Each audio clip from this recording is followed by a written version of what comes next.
I'm Jim with Pack Brake Company, and today I'm going to talk to you about your replacement compressor for your 03 to 07 Dodge Ram with a Pack Brake Exhaust Brake.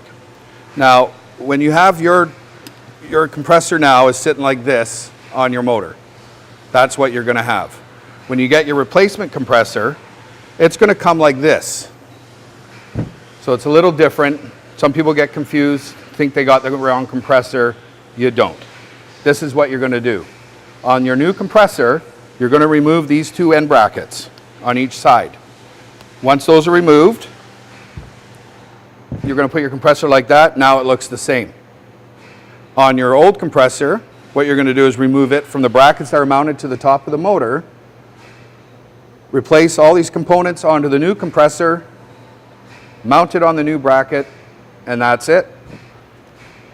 We hope you found this video useful. If you need additional information, visit us online at packbrake.com or call 1-800-663-0096 for one of our customer service reps to help you out.